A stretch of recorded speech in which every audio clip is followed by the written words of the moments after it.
السلام عليكم ورحمة الله تعالى وبركاته. وبرنامج كيني كلن كجبرتي أو مانتا أنكو رئيسانه إنه عالم يحل دير الصوماليات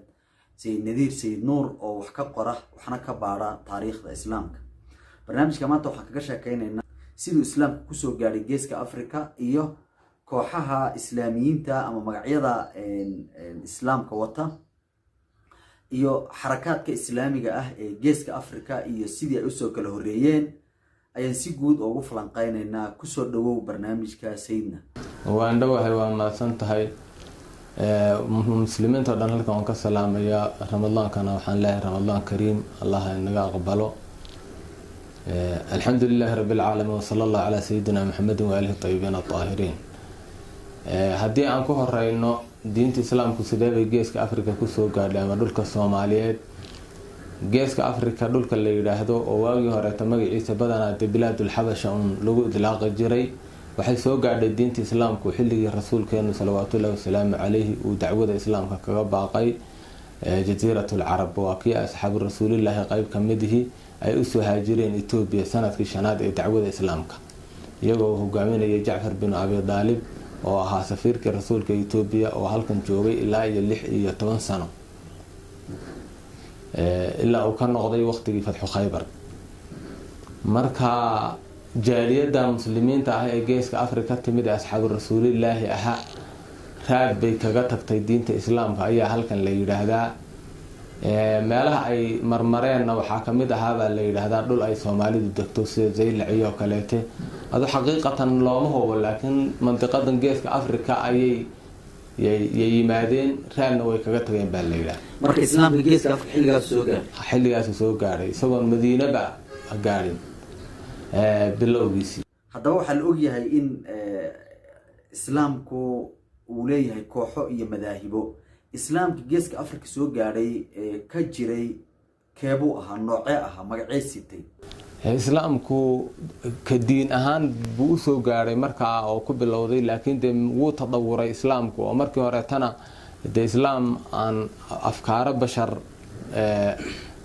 كوقيب سمين بوهاي وتحلق رسالة الرسول مبادئ الإسلامية هي أساسية هم بعلوة حتى أحكام أنت هذا بعدين وقت يومين الدقنين صح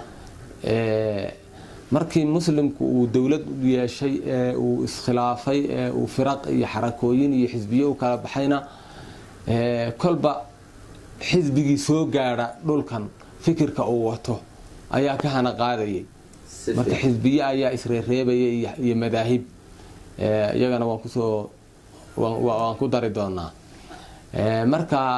islaamku markii ugu horeysay suuradaas bilowga uu ku soo gaaray kadib qarnigii labaad ee hijrada ayaa si la taaban karo u soo gaaray horta 70 sano meelahaas markii laga joogo hijrada ayaa waxa yimid sida la sheego wafdi وهجامين ينخط عمل اللي يرهدو ودولة دي ريبن وما يوقتي عبد الملك بن مروان باتشوغي بانو مالينا يا جيسك أفريقيا سو قاري وحقيقة النقاط جيسك أفريقيا حركوين كمعارض كي دولة كسور جيدة مالا يكسو عرران مالا وصول ممتع مركها لكن قلداس الثقافة فكري أمينة كتجين أدو سيدة حوقة بدن وقتي بقول يلا بعتن يلا بهجرة مركي لقى جوجو وأكيد توردي إمام زيد وعلى بيت كرسوله كمدها صلوات الله وسلام عليه وربنا وما يكون قاضي مركي اللي جبيه تغير ياشي سي بدنا حق جيسك أفريقيا هي يمن هي أسوأ كل عررين توردها كيف كذا على مولانا تولدها سوحي كذا عضي كوفة عراق كذا عضي مركا أتباعدي إمام زيد أي حق جيسك أفريقيا قريب كمد أسوأ قحضي ومزدق بقى لقوا هذا بوقت تاريخي جاها وأتكاخري كرتا كتابه فربنا بحكي قرية حكم ذا الصومال وطنا وشعبا وحمد السيد سالم ويمني وقري كتبت سفي عن وجه كيساء مركا مزدق بقى لو بحيي أمدي زيدية ذا أمدي زيدية مركا أتباعدي إمام زيد وشيعة على بيته كم ذا هذا يجيس كأفريقيا سوق قاعدي صدح بقول أو سنة أي حياة الصومالية كجري madhabka aalabeydka garabka zaydiyada yani marka madaahibta xataa madhabka aalabeydka waqtiga uma kala bixin fikir ahaan siyaasad ahaan buu qaybtii yani musallaxa ahayd imaam zayd hogaaminayay qaybtii thaqaafada imaam jacfar hogaaminayay garabkii yani jabhada ahaaba xaggan usoo cararay bay ka dhigan tahay. Okay, su'aal kale sayidna yani sida la ogyahay adigu 7-meeyadii wixii ka horeeyay ama 8-meeyadkii wixii ka horeeyay ilaa inta aan ognahay islaamka suufiga ah ama tayaarka tasawufka ayaa ku badnaa Soomaaliya. xagee ka soo bilowday taariikh ahaan tasawufka Soomaaliya? intaynan tasawufka u gudbin horta markii hore taba fikirka ku soo horeeyay ka madhab ahaan wuxuu ahaa fikirka atbaacda aalabeydka. ومحل دليله de tan aan ku sheegayo kutubta taariikhda ay dhigayaan inay zaydiyadu xaggan soo galeen mid kale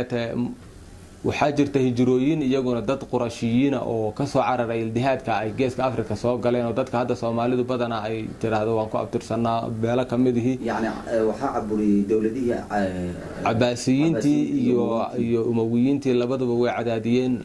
Umayyiintuna Haashimiyiintii cadaadinayeen, Abbaasiyiintuna waxay cadaadinayeen hadalnay daalibiyiinta ama reer Abi Daalib wixii gala haday tahay reer Ali haday tahay reer Aqiil haday tahay reer Jacfar. marka Soomaalida qabaa'ilkood inta badan waxay sheegtaan inay Jacfariyiin inay yihiin Aqiiliyiin. hijra jirta iyaguna geeska Afrika usoo haajiray oo kitaabada taariikhda ay qorayaan sida Maqrizi, Ibn Hajar al-Asqalani, Sakhawi, Shawkani waxay qorayaan inay qoyskii aasaasay saldanadihii la dhihi jiray Jabartiga ama Ifaad kahana qaaday geeska Afrika qarnigii 6 ee hijrada inay ka soo jeedeen qurashiyiin ayna ka soo jeedeen reer Bani Aqiil bin Abi Daalib. marka bulshadan jabartiyiinta leeyahay aqiiliyiinta ay halka ka soo jeedaan adigu isku dar waxa intaas oo dhan ka horeeyay makhzuumiyiin iyaguna ka soo haajiray xaggaas xilligii Umar bin al-Khattab oo gobolka Shawad degay oo dawladii makhzuumiyiinta la jira 400 sano Itoobiya ka talinaysay iyaguna asaasay. ka soo gudubo waxa dhalatay dawlad weyntii islaamku markay dhalatay dawladii Umayyiinta dabadad Abbaasiyiinta qabsadeen.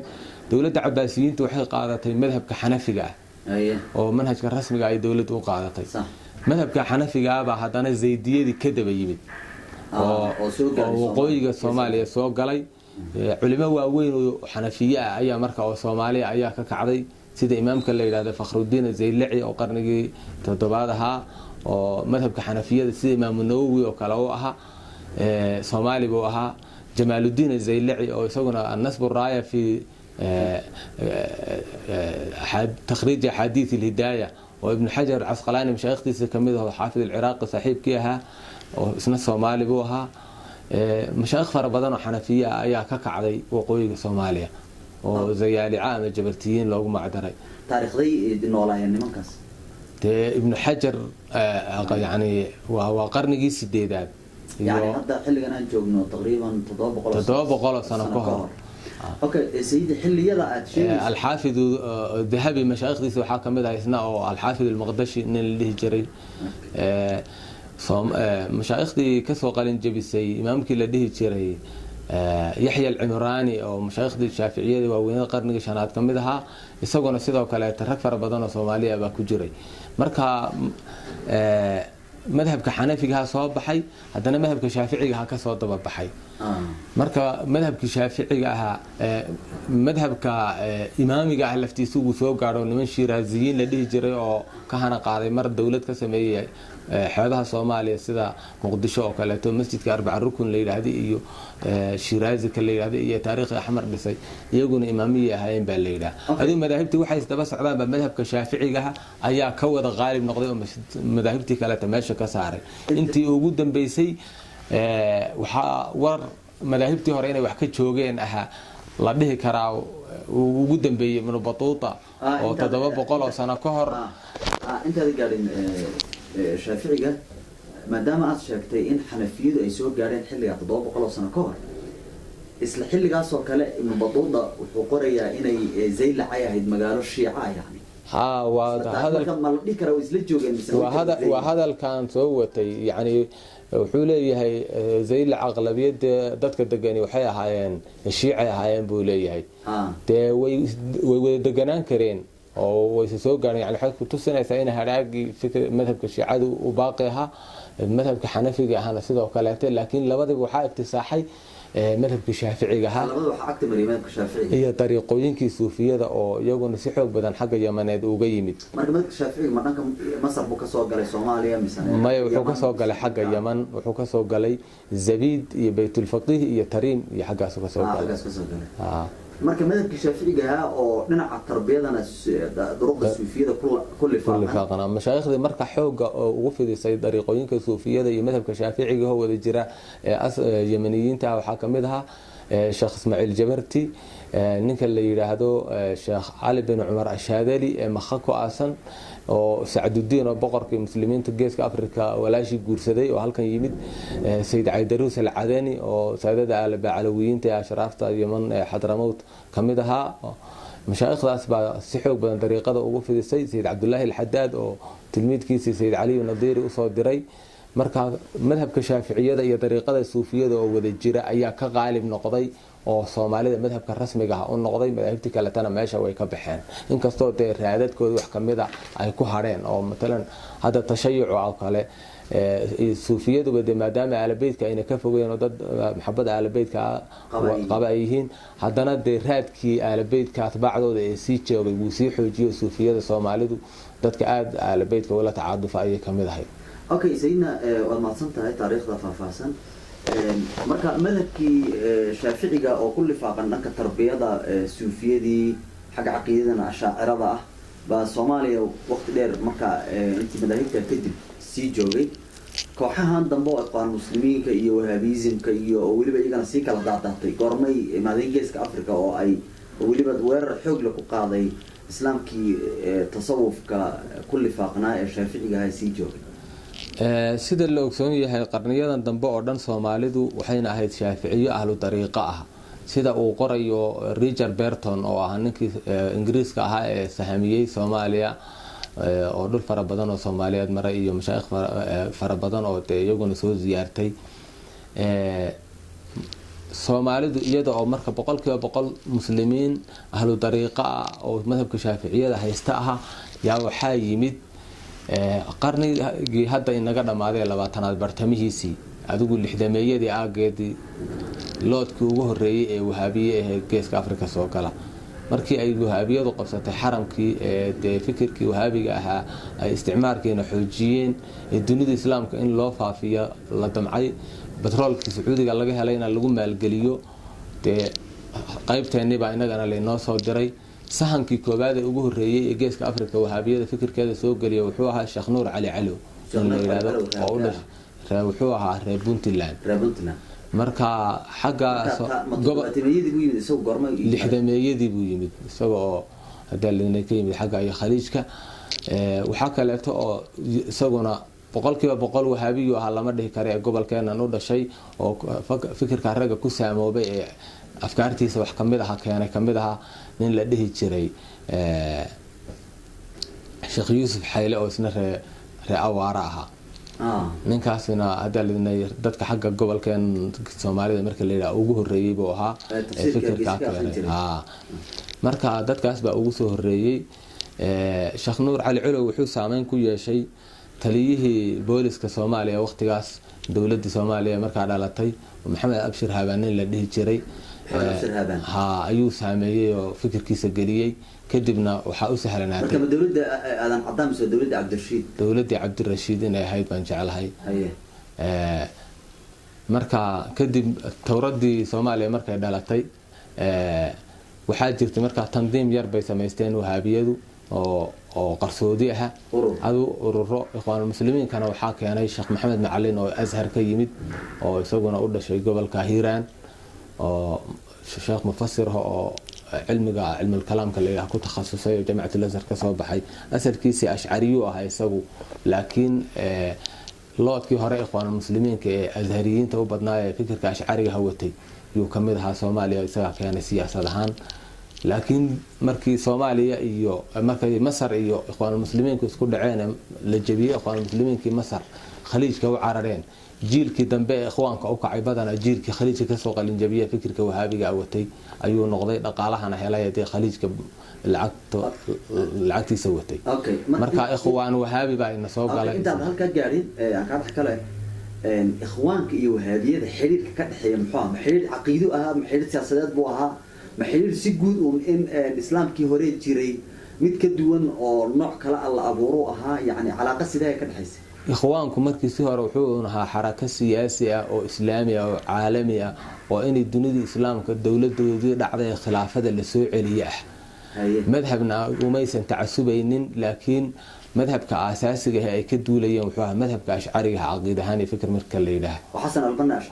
ashcari buu ahaa wuxuuna ahaa suufina wuu ahaa dariiqada xasaafiyada ee shaadaliyada ayuu ka tirsanaa hase ahaatee isla waqtiga wuxuu ku yara ta'asursanaa wax la yiraahdo salafiya aqlaaniya oo Rashid Rida madrasadiisi oo Masar ka hana qaaday oo barbarna wahaabiyada kala yar haysatay xagga caqiidada oo Ibn Taymiyyah ku ta'asurtan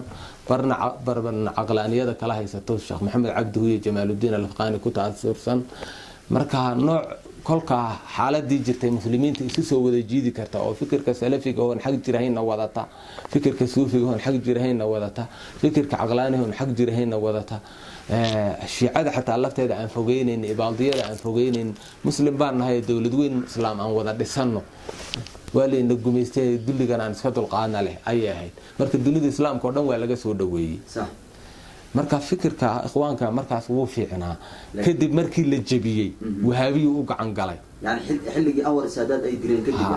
markaas xilligii ninkii ka horeeyay la dhigi jiray Jamaal Cabdi Naasir ay isku dhaceen